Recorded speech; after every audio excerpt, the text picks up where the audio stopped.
वो कहावत तो आपने सुनी होगी, बड़े मियाँ तो बड़े मियाँ, छोटे मियाँ सुभान अल्लाह। बस कुछ ऐसा ही नज़ारा जो है वो आज नज़र आया जब इस्लामाबाद यूनाइटेड की तरफ से पहले नसीम शाह ने क़यामत ढाई पहले ओवर में, और फिर जो रही सही कसर थी वो हुनैन शाह ने आगे पूरी कर दी। और अपने बड़े भाई को उसने कहा कि अगर तुम 4 ओवर में 26 रन दे के एक आउट कर सकते हो तो मैं 4 ओवर में 25 रन दे के दो आउट कर सकता हूँ।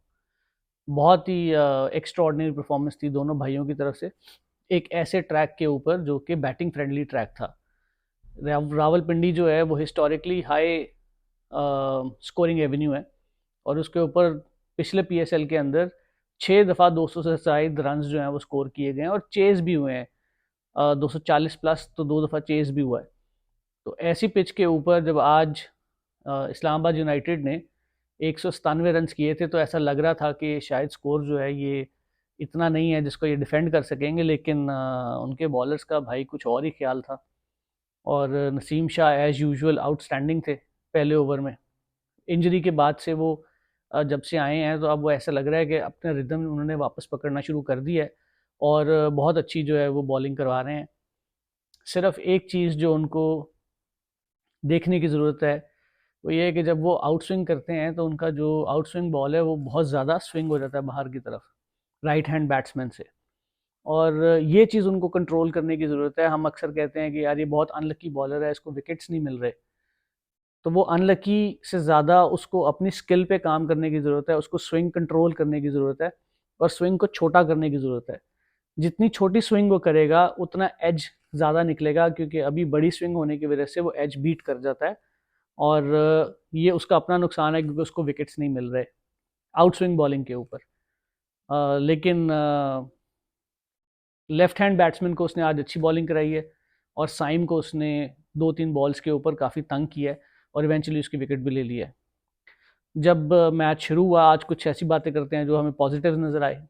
तो जब आज मैच शुरू हुआ तो इस्लामाबाद यूनाइटेड जब बैटिंग करने के लिए आई तो हमें साइम जो पिछले 2-3 मैचेस से बॉलिंग करा रहे हैं, आज एक बहुत ही डिफरेंट बॉलर नज़र आए साइम बॉल कराते हुए, क्योंकि वो डिफरेंट वैरायटीज़ कर रहे थे और बहुत अच्छी लाइन पे गिरा कर रहे थे। और अगर साइम ऐसे ही बॉलिंग करते रहे तो पाकिस्तानी सेलेक्टर्स के लिए ये नो ब्रेनर होना चाहिए कि उनको वो वाइट बॉल क्रिकेट में इंडक्ट कर लें, क्योंकि अगर आपके पास एक ऐसा ओपनर, एग्रेसिव ओपनर है, टीम में शामिल हो जाता है जो कि बॉलिंग भी बहुत अच्छी करा रहा है, और मिस्ट्री स्पिनर की तरह भी बॉलिंग करानी शुरू कर दिया उसने, कैरम बॉल भी करा रहा है, ऑफ ब्रेक भी करा रहा है, इन स्विंग्स भी करा रहा है, आउट स्विंग्स भी हो रही हैं उसकी।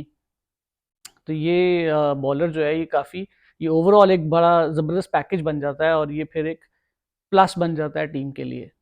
तो साइम जो है वो एक बेहतरीन टैलेंट उसका आज हमें नज़र आया, क्योंकि बॉलिंग उसकी अब बेहतर से बेहतरीन होती जा रही है, और अल्लाह करे वो ऐसे ही परफॉर्म करता रहे, ताकि उसका कॉन्फिडेंस जो है वो भी आगे और बढ़ता रहे।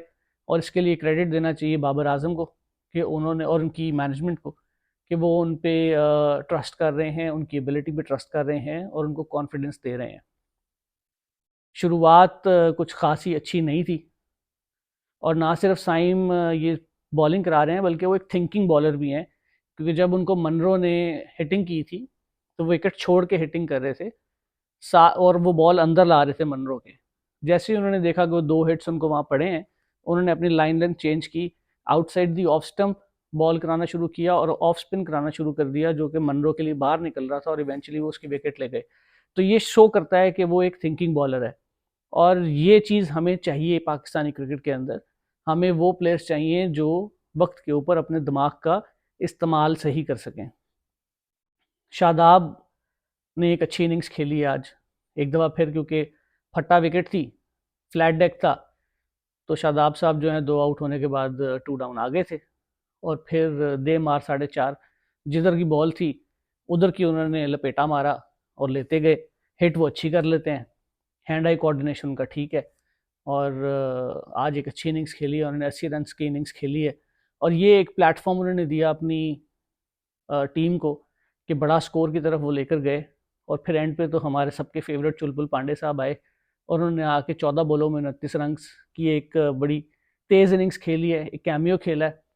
और अच्छी चीज़ उसमें यह है कि उसने उसमें स्लॉगिंग नहीं की, वो जो भी शॉट खेल रहा है वो उसको मिडल कर रहा है, और उसको टाइम कर रहा है। सबसे बड़ी बात यह है, अगर आप टाइम करके फास्ट बॉलर को ओवर हिज हेड बिल्कुल स्ट्रेट साइड स्क्रीन के ऊपर से टपा के 98 मीटर का छक्का मार सकते हैं और उसमें आपको ज़ोर भी नहीं लगाना, सिर्फ टाइम करना है, तो आप एक स्पेशल टैलेंट हैं। और ये पाकिस्तानी सेलेक्टर्स को देखना चाहिए कि स्पेशल टैलेंट को किस तरीके से वो टीम के अंदर लाकर टीम की बेहतरी के लिए यूज़ कर सकते हैं। और बहुत सारे लोग उनकी फ़िटनेस के ऊपर बात करते रहते हैं, तो आज उन्होंने कुछ भाग भाग कर सिंगलें भी ली हैं, लेकिन वो एक फ़िनिशर हैं। हमें समझने की ज़रूरत है कि वो एक फ़िनिशर हैं।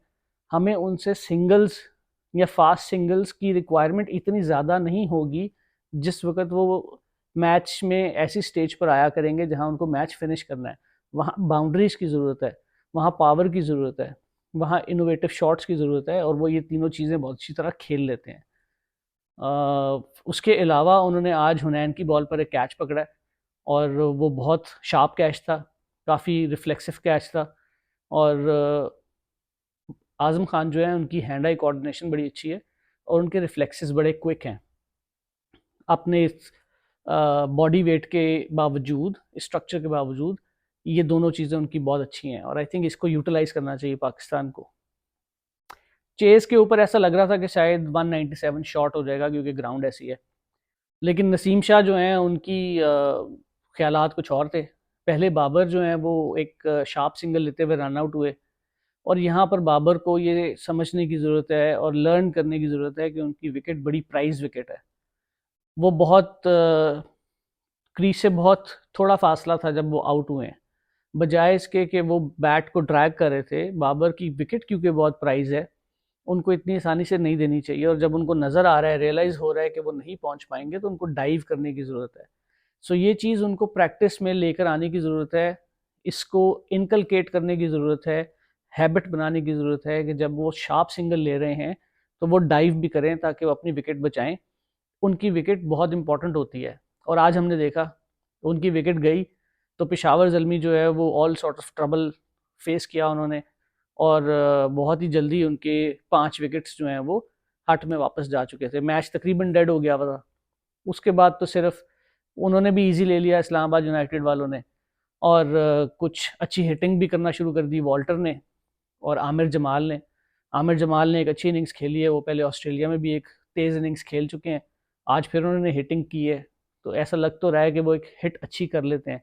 लेकिन उनकी जो बॉलिंग का फैसेट है वो ज़्यादा इंपॉर्टेंट है पाकिस्तान के लिए, उसके अंदर उनको इम्प्रूवमेंट लाने की ज़रूरत है। वो बहैसियत बॉलिंग ऑलराउंडर खेलेंगे अगर पाकिस्तान में खेलते हैं, बैटिंग ऑलराउंडर की गुंजाइश जो है वो अब कम होती जा रही है, स्पेशली अगर साइम इस तरीके से खेलते रहे।